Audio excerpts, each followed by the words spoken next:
¿Qué es AgriLab? Para conocer de este sistema es necesario que identifiquemos los siguientes conceptos. El lavado de activos es el delito tipificado en el artículo 323 del Código Penal colombiano o normas que modifiquen o sustituyan, que busca darle apariencia de legalidad a dinero de origen ilegal de los delincuentes, introduciéndolo al sistema financiero para crear apariencia de legalidad, siendo difícil rastrear o identificar el origen ilícito. Quien legalmente provea, recolecte, entregue, reciba, administre, porte, custodie o guarde bienes, fondos o recursos o realice cualquier otro acto que promueva, organice, apoye, mantenga, financie o sostenga económicamente a grupos al margen de la ley o a sus integrantes o a grupos terroristas nacionales o extranjeros, estará inmerso en el delito de financiación del terrorismo, de acuerdo con el artículo 345 del Código Penal. El financiamiento de la proliferación de armas de destrucción masiva es todo acto que provea fondos o utilice servicios financieros en todo o en parte para la fabricación, adquisición, fraccionamiento, transporte, transferencia, posesión, desarrollo, exportación, trasiego de material, depósito o uso dual para propósitos ilegítimos en contravención de las leyes nacionales y obligaciones internacionales cuando este último sea aplicable. Para dar cumplimiento al régimen, se debe implementar y mantener el sistema de autocontrol y gestión del riesgo integral del lavado de activos y financiación del terrorismo, SAGRILAB, el cual se encuentra establecido en el capítulo 10 de la Circular Base Jurídica de la Superintendencia de Sociedades, modificado integralmente por la Circular 100-4016 de 2020, donde se determinan los montos que establecen obligatoriedad de adopción del régimen, y mediante el cual se vincula a esta organización por contar con ingresos superiores a 40.000 salarios mínimos mensuales legales vigentes en el año inmediatamente anterior. Se deberán identificar y manejar como mínimo los riesgos de lavado de activos, financiación del terrorismo y financiación de la proliferación de armas de destrucción masiva, con premisa que a mayor riesgo se debe tener mayor control, analizando los riesgos propios de la organización y la materialidad relacionada con estos delitos. Elementos del SAGRILAB. El primer elemento es el diseño y aprobación, el cual deberá ser presentado por el representante legal y el oficial de cumplimiento al máximo órgano social o junta directiva, quienes aprobarán su estructura mediante acta de reunión correspondiente. El segundo elemento es la auditoría y cumplimiento, en el cual el máximo órgano social deberá designar un oficial de cumplimiento, quien a su vez se informará por escrito a la Superintendencia de Sociedades. La omisión de esta información puede acarrear sanciones en el incumplimiento de dicha disposición. El tercer elemento es la divulgación y capacitación. Se deberá divulgar el SAGRILAB dentro de la empresa obligada y las demás partes interesadas mínimo una vez al año, dejando constancia de su realización.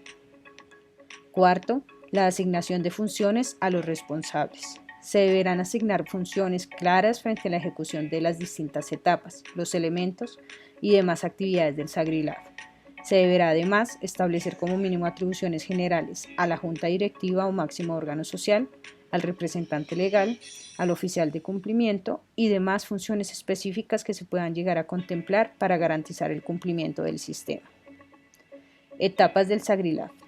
Para llevar a cabo la ejecución del sistema, se requiere garantizar las siguientes etapas.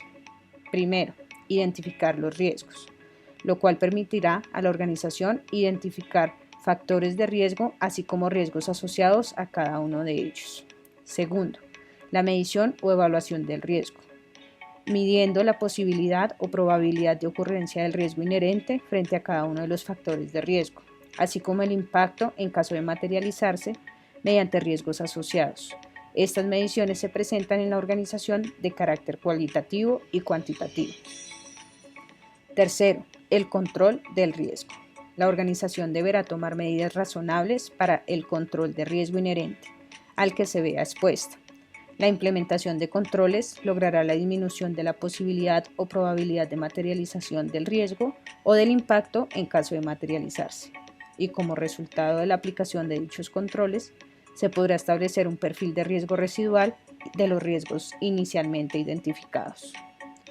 La correcta identificación de los controles debe permitirle a la organización ejercer vigilancia del perfil de riesgo y estar en condiciones para detectar operaciones inusuales o sospechosas. Los controles a implementar serán medidas razonables adoptadas a partir del análisis de riesgo y se resaltan los siguientes. Primero, la debida diligencia, proceso mediante el cual se identifican las contrapartes de la organización y se adoptan medidas para su conocimiento, el conocimiento de su negocio, de sus operaciones, productos y el volumen de sus transacciones. Además, se podrá verificar su identidad utilizando datos o información confiable de fuentes independientes. Segundo, la identificación y verificación del beneficiario final de la contraparte. Cuando éstas sean personas jurídicas, se deberán tomar medidas razonables para conocer la estructura de su propiedad con el fin de obtener nombre y número de identificación de beneficiarios finales, haciendo uso de herramientas que disponga la organización y de considerar medidas adicionales de verificación o control.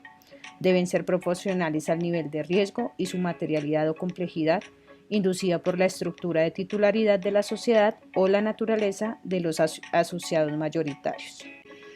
La organización ha diseñado formatos para el adecuado conocimiento de las contrapartes, vinculando consideraciones para el comercio exterior, enmarcados en la Circular 170 de 2002 y las demás normas que modifiquen o adicionen. Tercero, la organización ha reglamentado las operaciones en efectivo, determinando el manejo de dineros de los negocios con las contrapartes y garantizando la debida diligencia y trazabilidad de operaciones desarrolladas. Cuarto, debida diligencia intensificada. Actividades adicionales a las llevadas a cabo en la debida diligencia, aplicadas a aquellas contrapartes que la organización considera que representan un mayor riesgo, a las personas expuestas políticamente, aquellas ubicadas en países no cooperantes, jurisdicciones de alto riesgo o contrapartes que desarrollen actividades con servicios de activos virtuales y régimen aplicables a las empresas que reciban aportes con activos virtuales o sus intermediarios.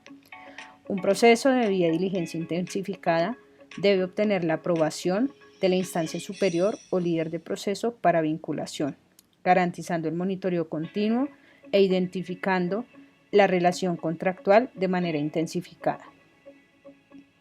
Además, se deberán garantizar acciones como instruir a los empleados sobre los riesgos identificados por lo menos una vez al año y comunicar y divulgar las medidas razonables tomadas en el marco del sistema de autocontrol, reportar ante la UIAF y poner en conocimiento de la Fiscalía General de la Nación en el evento en que se identifiquen o se verifique cualquier bien activo, producto, fondo o derecho de titularidad a nombre o bajo administración o control de cualquier país, persona o entidad incluida en listas vinculantes. Almacenar registros, objeto de reporte como mínimo 10 años, a partir de la fecha de reporte y dar alcance dentro de reportes y soportes a las entidades vigilantes según el sector de la sociedad. Usted es parte activa de este sistema de autocontrol y gestión del riesgo, y es su deber reportar cualquier actividad inusual o sospechosa que considere en el marco de sus funciones. Recuerde que es importante que el oficial de cumplimiento en todo momento se encuentre enterado de dichas actividades.